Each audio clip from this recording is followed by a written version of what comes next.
Morning. Morning. Morning. It is still morning, isn't it? It is still morning. Hi. Okay, so we're going to pick up from where we were the past couple days. Past couple days we've been talking about groups of numbers. We called them sets. We talked about the different members that these groups could have. We called those elements. And so we're going to continue on that and find different ways of writing different groups, different sets of numbers. I'm going to be using all four of these colors. I've got highlighters and the colored pens that go with it, and then my standard black. So let me just move those off to the side for now. Today is the 30th of August. All right, let's get into it. Before we get too much further, you may see me start to shortcut because math people and the words, they don't like to go together. So I'm going to use fun symbols to represent a whole bunch of words. The first symbol is this one. If it's not clear in your printout, you can make it more clear. It's like a capital E, but it's like a rounded capital E. And we're going to use that one symbol to represent the words element of.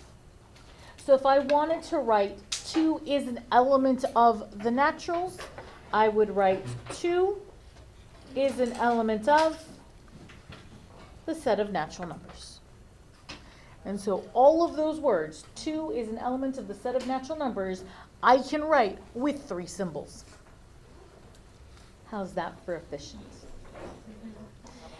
If I want to say that something is not an element of a particular set, I would use the is an element of symbol, but I would put a line through it to say not.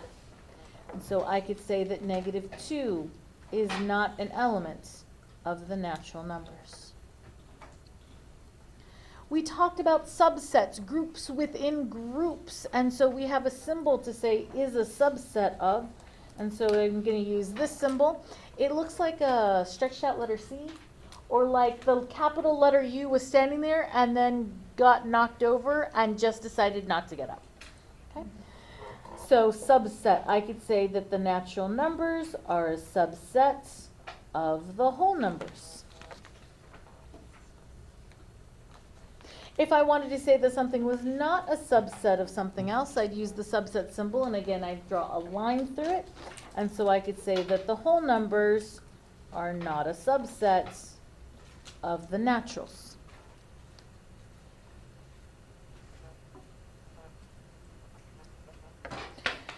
The others we'll get into later as they come up, but we had talked about one group of numbers, the rationals, and then another group of number, the irrationals. And if you were in one, you were not a member of the other. And we didn't have a cool symbol for the irrationals. Well, the irrational numbers are the numbers that are not rational. And so if I wanted to say the irrationals, I could write the rationals and then put this little tick mark to say not. So these are the not rationals, or the irrational numbers. One of the questions from the homework assignment, either yesterday or the day before, was talking about, like one of the answers was the set, and inside the set was just the number 0. Do y'all remember that one? Sort of. If you haven't gotten there yet, I just gave you the answer to one of the questions. I don't remember which question it was, but that's the answer. Is going to be the set with a 0 inside of it. And I had, I don't remember if this class or another, but I had someone look at me and go, that doesn't make any sense. That means there's nothing in that set. Right? Because the number 0 represents that I have nothing. And so if I have a set with a 0 inside of it, then I basically have nothing in the set. And I was like, well, hold up. You still have something in there. You have a something in there that represents I don't have a quantity. And that's still information of some kind. And so that is still in a set. If I want to say that I have a set and it's empty, there's nothing in there at all, then I would write this symbol, which looks like a 0, but I'm going to put a line through it. And when you see that symbol, it's called the empty set. It means I have a set, but there's nothing in it. Okay? As opposed to I have a set with a 0 in it, where the 0 is information telling you that I don't have a quantity of something. Okay? Does that make sense? Kind of. Good, because that's kind of what I felt like when I got introduced to it also, but in college. So you guys are like years ahead of me, which is fantastic. So if you kind of get it, you were me like 10 years from where you are now. Good job. Pat yourselves on the back. You did good. All right. Let's get into something familiar. When we were talking about groups of numbers, now we're talking the real numbers. It's now not just the counting 1, 2, 3, 4, but it's all of them, including all the little fractions between numbers. 1/2, 1/3, 1/millionth, right? All of those. And there's tons of them, and we can't write them all. And so to keep from having to list all of them, we can use less than or equal to, greater than or equal to. And if we draw it, we put, if we're including that little placeholder number, we would color in the dot.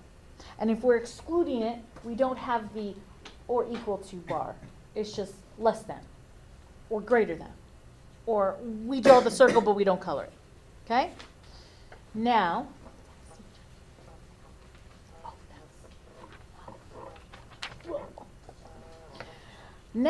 we're going to add a group of symbols. If we're going to include the numbers, we're going to put a square bracket. And if we're not going to include the numbers, we're going to use a round bracket, a parentheses. But we're going to call it a round bracket, so that way it doesn't get confused in our heads with the standard parentheses.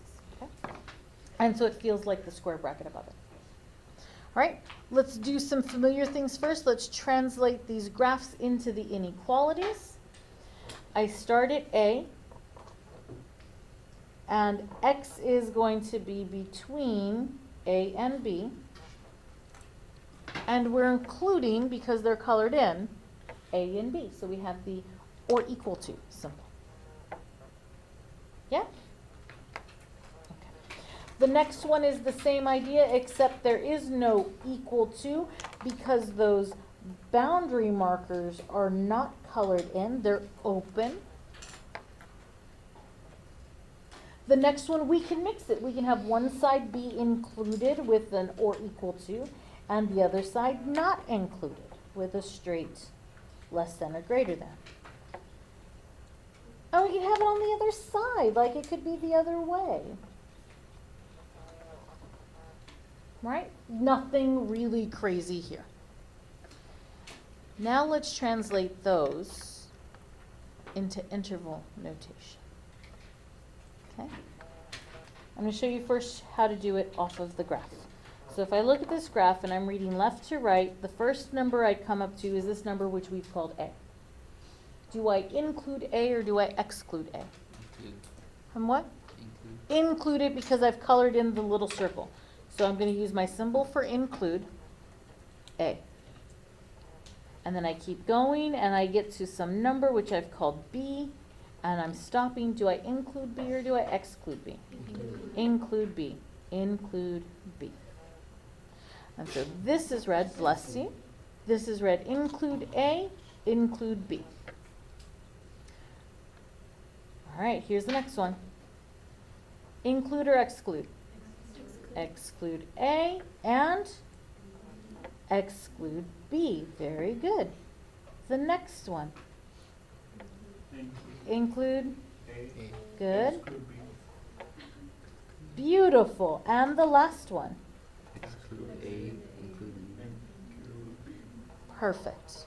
You guys are masters at it. Nicely done. These are how you would write it when you have boundaries. When X has a definite start on the left and a stop on the right. But what if we have an interval with no end on one of the sides? Do you see how these things just shoot off and I don't have another stop? And this one has no stop on either side. So like, it's double whammy. Well, what kind of numbers are over here on the left? What kind of numbers? Yeah, the negative numbers. And if I kept going to the left forever and ever and ever, where would I eventually get to?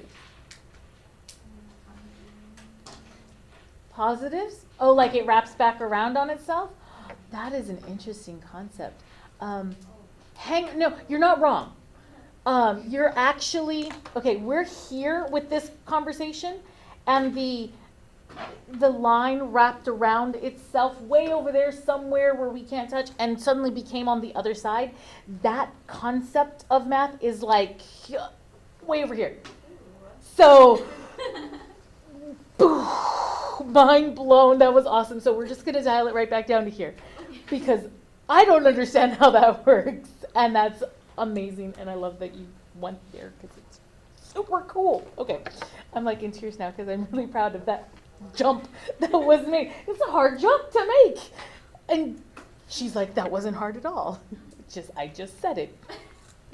Yes. Okay. I got really excited. Okay. So way over here, back to what we were talking about. Way over here we have the negatives, and it keeps going for forever and ever. And when I said where would we eventually reach, many of you maybe were trying to think of some sort of number out there, and you went, wait, but I can think of something more negative, and you kind of got stuck in this loop of and that is infinity. And so what you were talking about was wrapping around infinity. You can do the same thing on the other side with the positives. Okay? So you've got this concept of negative infinity, positive infinity. All right. Let's write the inequalities. Okay, so x is on the positive infinity side. It's always going to be bigger than some number a. We're going to include that number a so it's greater than or equal to a. So you could write this either this way, a is greater than or equal to a.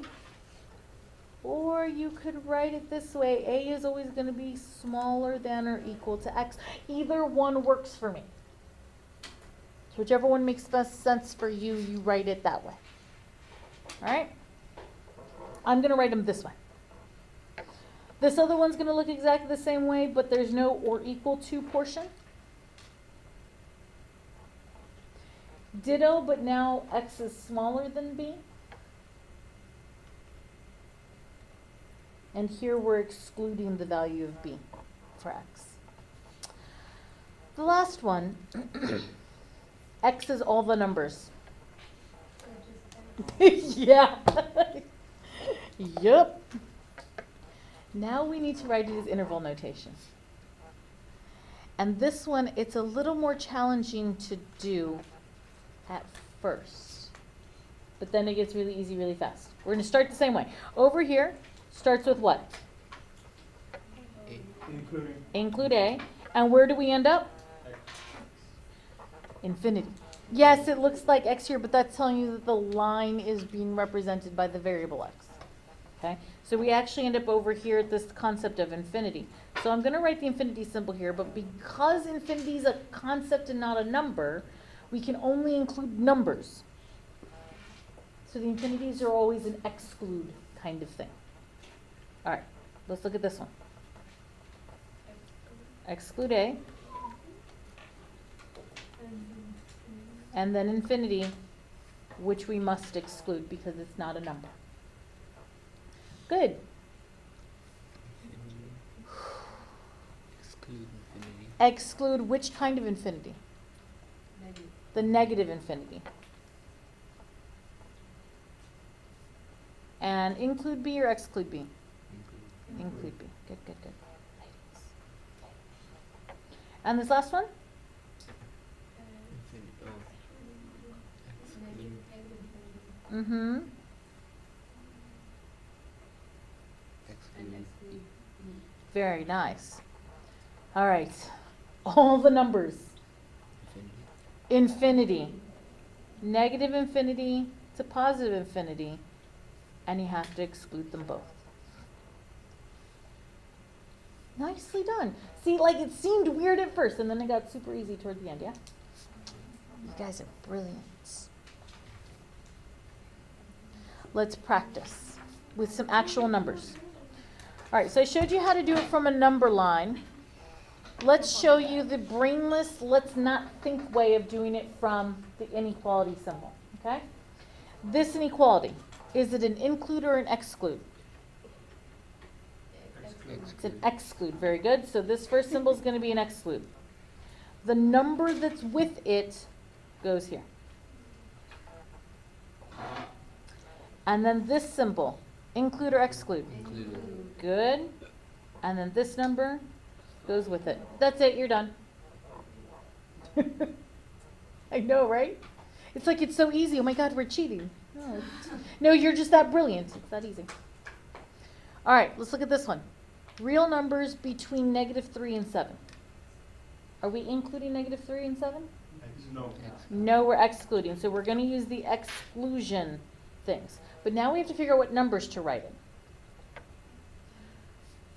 -3 and 7 are the borders of where all of these numbers live. And so we're going to write them because these round exclusion things means that we're getting really close to 7, but we're never, ever going to reach it.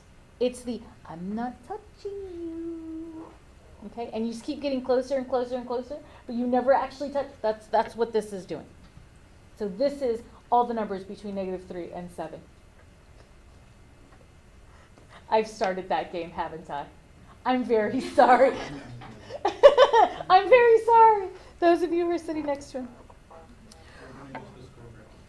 We're going to use the square brackets on this one. Because we're including 2 and 13. Because we're including 2 and 13. Because we're going from 2, we're going all the way through to 13. Very nice.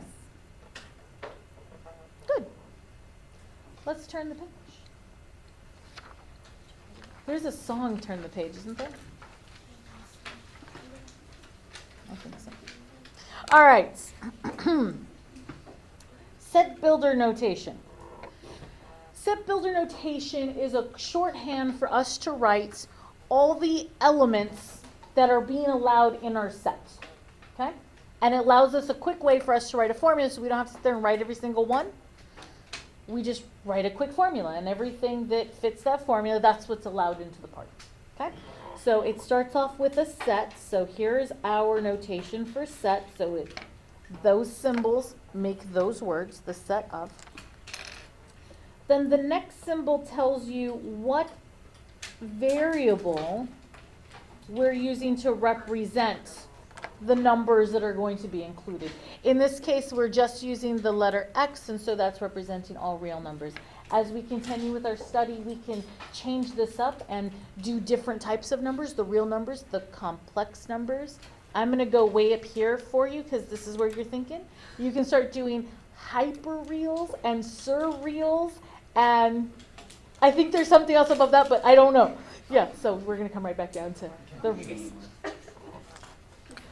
There's a bar. I kind of covered it with the green, and I'm sorry, but there's a little bar right here, and that bar will always be the words such that. And it's telling you that everything after the bar is going to be some sort of description that is the rule that tells us which numbers are allowed in the party that is our set and which ones we have to kick out and stay outside the door. Okay? So that's our bouncer. Here is the rule that the bouncer is using to check.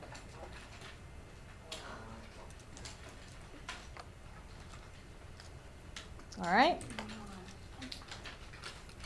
We've got our little cookie cutter, our little recipe. All right, let's practice writing from our recipe. I'm going to come over here to the bottom right corner, this one right here, and I'm going to follow the recipe. First thing I'm going to do is I'm going to color code it so that I can see the different parts. Here's the little set notation. This is the part that tells me what my variable and what type of numbers I'm going to be dealing with. Right now, they're all reals. This is my bouncer that's telling me such that. And then this is the rule the bouncer is using.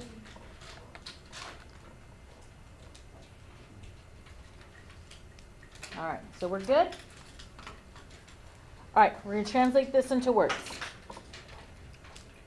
The set of all real numbers X such that the set of all real numbers X such that. Now I'm going to write this out in words, and the only symbols I'm allowed to keep are variables and numbers. Everything else needs to turn into words. X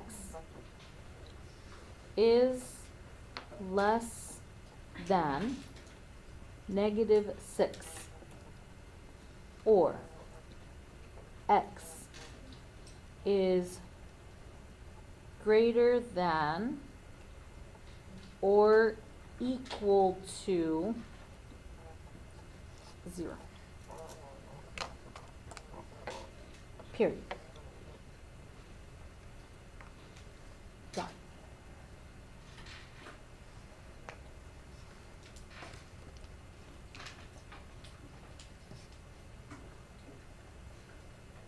How's that? Is that okay?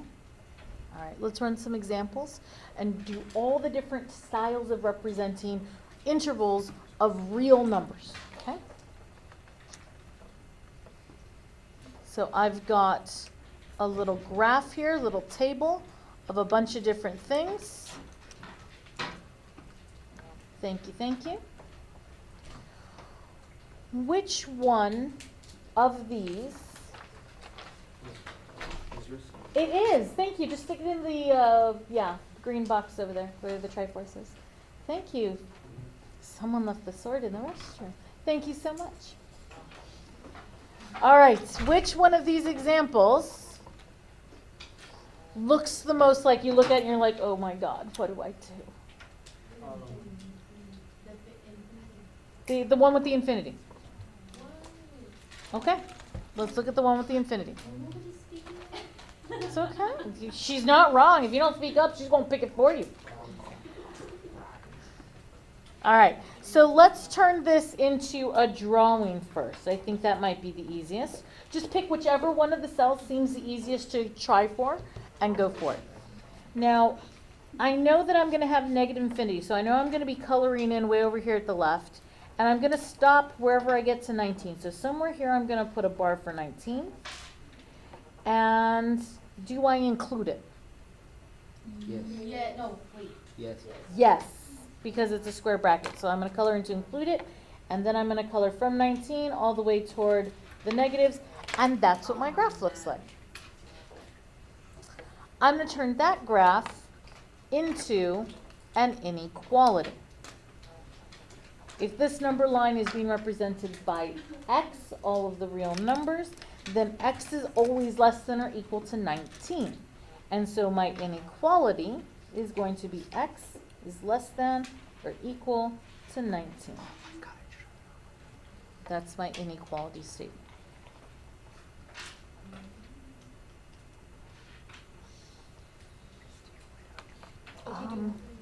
Thank you. From here, I think going to verbal statement would be okay. So if I were doing verbal statement, I could write out all real numbers less than or equal to 19. All real numbers less than or equal to 19. Hi. Do you have mostly juniors? Yes, mostly juniors. Can I interrupt for 1 minute? Sure. Guys, my name is Ms. Torres. I am the CTE director for La Feria. I just want to give you a quick spill on, again, we still have spots for the Harlingen courses that are available. For juniors, we've got the HVAC program, which is refrigeration, air conditioning, and plumbing. Both of those classes are first and second period only. Okay, you'll be back by third period for 2 years. But senior year, you're going to graduate with an HVAC license or a plumbing license. Plumbers make lots of money. Yeah, and then we've got the firefighter program. The firefighter program is a little bit more stringent. You would have to take 5A lunch, and then the rest of the day would be in Harlingen for 2 years. But if you're all in, if you're all in place with all of your courses, you will graduate as a firefighter by your senior year. So, something to think about, pass the word around. If you know of anybody that might be interested, I will be in the cafeteria, both lunch periods, if anybody wants to pick up an application or ask me questions. Okay. Yes. Are those the only class courses? Yes. For now, yes. That's the only thing. Maybe next year, because this was a last minute thing, maybe next year they might have something else, but for right now, that's all. And for seniors, it's CMT, but you're not eligible. Okay? Not yet. Thank you. Soon. Thank you so much. All right, so now that we have our words, we have We have our words, we have our inequalities. Let's do the set builder notation, okay? Set builder notation is gonna start with our sets, so the set of all the real numbers x, such that, now what was our rule? X is less than 19. X is less than or equal to 19. That, the inequality. So we don't have to think hard, the inequality is already written for us. Done. That's it. There any others that you want to see, or do you want to jump into start working on the classwork? Classwork. All right, that's all I have for you guys. Thank you very much.